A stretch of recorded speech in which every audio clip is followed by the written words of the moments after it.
Halo teman-teman semua, hari ini kita mau ngobrolin sesuatu yang benar-benar jadi dasar dari iman kita. Siapa sih Allah itu sebenarnya? Kita akan coba kupas tuntas hakikatnya dan satu konsep yang super dalam, yaitu Tritunggal. Yuk kita mulai. Kita awali dengan kutipan yang kena banget dari C.S. Lewis. Ini ngingetin kita kalau paham soal Tuhan dengan benar itu bukan cuma buat para teolog. Kenapa? Soalnya semua orang itu punya gambaran tentang Tuhan. Dan kalau kita nggak sengaja membangunnya di atas kebenaran, ya kita bisa berakhir dengan ide-ide yang keliru, bahkan usang. Oke, sebelum kita loncat ke topik Tritunggal yang mungkin kedengarannya agak rumit, penting banget buat kita bangun fondasinya dulu ya kan? Di bagian pertama ini, kita kenalan dulu sama sifat-sifat dasar Allah yang ngejelasin siapa dia sebenarnya. Sifat yang pertama adalah Maha Hadir. Artinya apa sih? Gampangnya, kehadiran Tuhan itu nggak dibatasi oleh ruang. Dia ada di sini sama kita sekarang, tapi di saat yang persis sama, dia juga ada di belahan dunia lain. Jadi nggak ada tuh tempat buat sembunyi dari hadiratnya. Selanjutnya, Allah itu Maha Tahu. Pengetahuannya itu komplit, total. Dia tahu masa lalu, masa kini, bahkan masa depan. Pikiran kita yang paling dalam, niat hati kita yang gak ada orang lain tahu, Dia tahu semuanya. Jadi gak ada yang namanya kejutan buat Tuhan. Dan tentu saja Allah itu Maha Kuasa. Nah, ini sering disalahpahami. Ini bukan berarti dia bisa melakukan hal-hal yang aneh dan kontradiktif. Bukan, kuasanya yang tanpa batas itu selalu sejalan sama karakternya yang kudus dan benar. Jadi apapun yang dia lakukan itu pasti baik dan sesuai dengan siapa dirinya. Selain sifat-sifat kemahaan tadi, yang paling penting buat kita tahu adalah karakter moralnya. Allah itu kudus, artinya dia itu benar-benar terpisah dari semua dosa. Dia benar dan adil, dialah standar mutlaknya. Dan yang paling inti, hakikatnya adalah kasih. Ini bukan cuma sesuatu yang dia lakukan, tapi inilah siapa dia. Oke, fondasinya udah kebangun nih. Sekarang kita siap masuk ke jantung pembahasan kita, misteri Tritunggal. Gimana ceritanya? Allah itu satu, tapi ada dalam 3 pribadi. Mungkin kedengarannya bikin pusing, tapi yuk kita coba pahami bareng-bareng. Nah, ini nih pertanyaan yang bagus banget dan sering muncul. Tapi kan kata Tritunggal itu nggak ada di Alkitab. Pertanyaan yang sangat valid. Dan ya, kalau kita cari kata persisnya, memang nggak akan ketemu. Justru disitulah poinnya. Ajaran Tritunggal itu bukan hasil pemikiran atau filsafat manusia. Ini adalah sebuah kebenaran yang Allah sendiri singkapkan atau wahyukan melalui firman-Nya. Jadi, meskipun istilahnya dibuat belakangan untuk memudahkan kita, konsepnya itu jelas banget ada di seluruh Alkitab. Jadi, doktrin Tritunggal ini berdiri di atas 3 pilar yang nggak bisa diganggu-gugat. Pertama, hanya ada satu Allah. Titik. Iman kita itu monoteistis.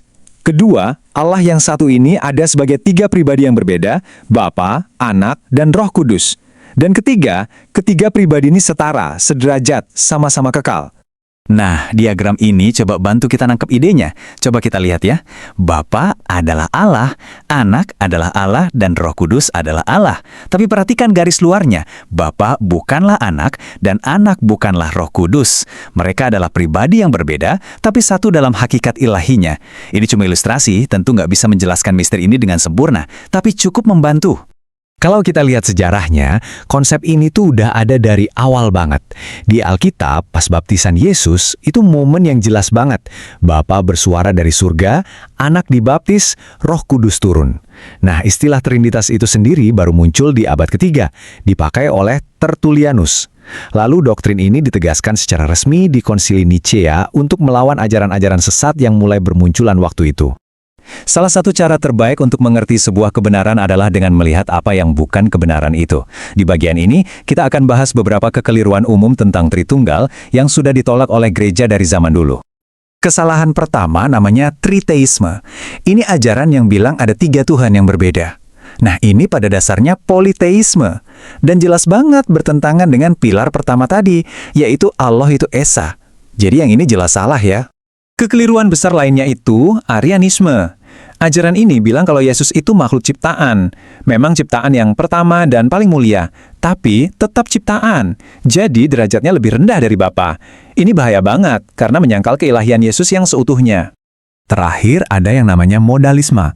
Ini kayak bilang Tuhan itu punya 3 topeng atau 3 mode. Kadang dia muncul sebagai Bapa, di lain waktu dia ganti peran jadi anak, lalu jadi Roh Kudus, tapi nggak pernah tiga-tiganya barengan. Ini juga salah, karena menyangkal kalau mereka adalah tiga pribadi yang berbeda dan kekal.